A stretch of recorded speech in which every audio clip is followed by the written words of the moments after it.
Welcome back to Open Line, talking all about the flu. Happy to have with us Dr. William Schaffner, infectious disease specialist at Vanderbilt University Medical Center. You've been on about every major national show you can be on, and we appreciate you coming on here and answering all these questions. Yes, this is home. We appreciate it. So, streaming live on Facebook, Jennifer Gaddy Beachboard asks, when does flu season end?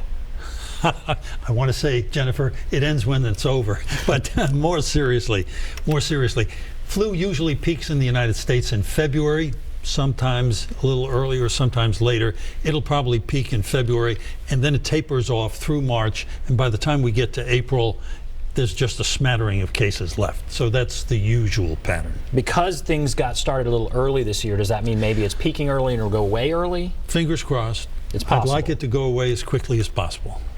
Tammy Morris here on Facebook, then I'm going to take some calls.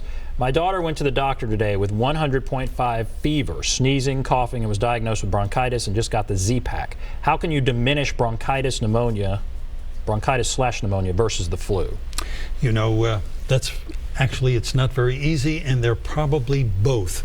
First, you get the flu that causes inflammation in the bronchial tubes, and then the bacteria get down in there and cause further bronchitis, and that's what the Z-Pack is hitting. So I hope she gets better very quickly. Yes. All right, let's go to Brian. Hello, Brian. Hey, it's hard to hear about that. The younger people flu get hit the hardest. The flu. I'm 52 now.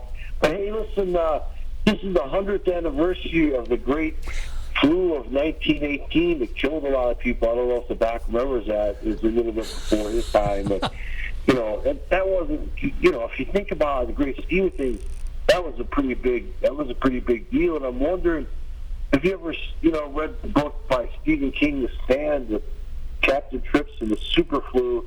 If there was a super flu, would certain people be immune? And I don't like getting flu shots. You know, I've gotten them before. You know, it's good that they're out there in the public. If you get one at Publix, at the grocery stores, it's as good as the one at the dock. I'm out in the country, and I go to a small clinic. So I know that's a lot of questions and stuff I'm asking you. Oh, also, my way to solve the flu is hot showers, plenty of rest, don't move, don't shake your head, don't have people talk to you, don't talk. Keep quiet, hot showers, orange juice, and Powerade. Okay. A lot there from Brian. You know, listen, Brian is half a doctor, so he's giving good advice. If you've got influenza, a lot of liquids, keep yourself hydrated.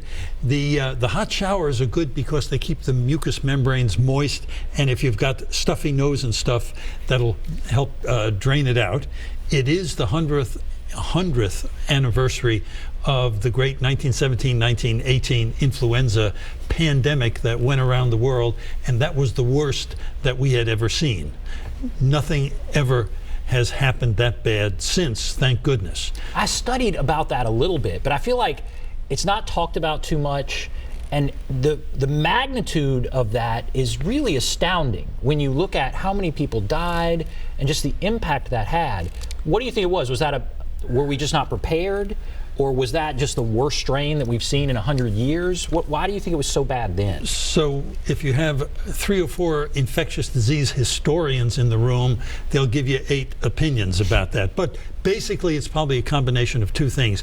A really fierce viral strain, and then, of course, our medical care at the time wasn't what we have today, and many people got complicating pneumonia that couldn't be treated because we didn't have antibiotics. Probably both of those.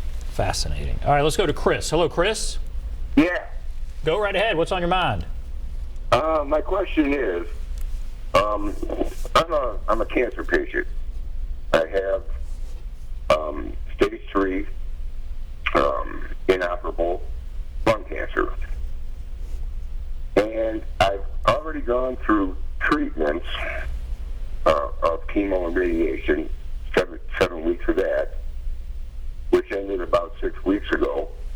Now my doctor asked me to come in for 2 more high doses of chemo next week. Well, 1 dose next week and then another dose 3 weeks from then. My question is, is this a good idea for me to do this with this flu outbreak? Well, Chris, first of all, I'm sorry for your illness, and I hope you're going to do well. The chemotherapy really ought to focus on and get that, because that's attacking your major illness. And then what you do is stay away from folks. Make sure that everyone who comes in to visit you and cares for you isn't coughing and sneezing and has had the flu vaccine. There's the formula for success. And bless you, I hope you do well. Absolutely. Okay, thank you for calling in, Chris. Let's go to Nancy. Hello, Nancy. Yes. Go right ahead. What's your question? Yes, I would like to know, would it be beneficial for people over, say, age 50 to go ahead and get the pneumonia vaccine so that they won't suffer the worst of the flu itself? And does the vaccine, the pneumonia vaccine, protect a person for 5 years, as I've heard? And third question, could you possibly explain the role cytokines play in the immune system and how it relates to this influenza? Thank you. Sure. Okay, Thank you. Nancy. So let's deal with the pneumonia vaccine, which is another vaccine that's not the influenza vaccine. It prevents the most common complication of influenza, which is pneumonia. We can't go into too many details. There are 2 different pneumonia vaccines. They're both recommended for people age 65 and older. For those younger than age 65, you better ask your doctor, because there are certain indications for those pneumonia vaccines.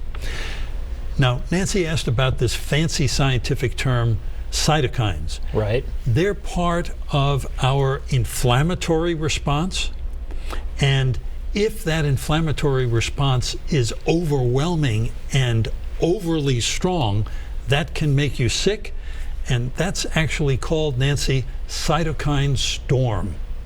And so that's part of how we fight off the flu virus, but sometimes we overdo it and we make ourselves sick. Very interesting. Thank you for that, Nancy. Katrina Yvonne Rodriguez asks, how long does a flu shot last? I guess, how long is it effective? It will protect you throughout, the flu shot will protect you throughout the influenza season. But because the flu virus changes, we often alter the composition of the virus on an annual basis, and the composition of the vaccine, and that's why we have to get an annual influenza vaccine, because we're trying to anticipate which are going to be the most common circulating strains in the coming winter. So it lasts just for that season? Just for that season. One and done, and then next year, it's your turn again. And the recommendations are very simple. If you're older than 6 months of age, you should get vaccinated each and every year, which means everyone watching. Absolutely, yes. Older than 6 months age, you should get vaccinated. Right. All right, fascinating. What do you think, I guess, where do you see things going this year? We don't really know. It started early. We don't know if it's going to peak early and then go away. What do you see for the rest of this year? For most of the country, it surged upward and it has sustained itself. That's what's happening in Middle Tennessee. We're waiting for the downturn, and we hope it comes pretty soon. But people have, as they say, gotten broke trying to predict influenza seasons. As we say in the trade, if you've seen one flu season, you've seen one flu season. Yeah, right. That's what. We're getting a lot of comments on Facebook about the pneumonia vaccine. I had a pneumonia shot. So these last 5 years? Actually, one of them lasts longer than the other, yes. So Okay. there are 2 different pneumonia vaccines, and for people age 65, they're eligible for both of them. You get one now, and then you get another the year later. Right, okay. All right, a lot of comments there. All right, on line 4, I believe we have Leanne. Is that right? Leanne, are you on line 4? No, this is Brian, but... Go right ahead. Okay, great. Go ahead. Yeah, listen, I was wondering, that super flu that was going around in 1918, and Stephen King did write that book about it, The Stand. Right, If that was to happen, it looked like the response was almost, they had to shut some towns down and stuff. Yeah. Were our hospitals filling up pretty quickly here about a month ago? That's the rumor I heard. Or the hospital's filling up quickly? Well, yes. At the moment, the hospitals that we know about in Middle Tennessee are doing all right, but as I say, we're stretched. We're paying close attention. We are discharging patients just appropriately and quickly so we can bring new patients in. We're holding our own, and we hope it doesn't get worse. Absolutely. Okay, we'll take a break. If you're on the line, hold on. We will get to your call. If you want to comment on Facebook, put a comment down there in the comments section, the News Channel 5 Facebook page as we stream this live, and I'll continue to read some of those comments. Take a break. Be back right after this.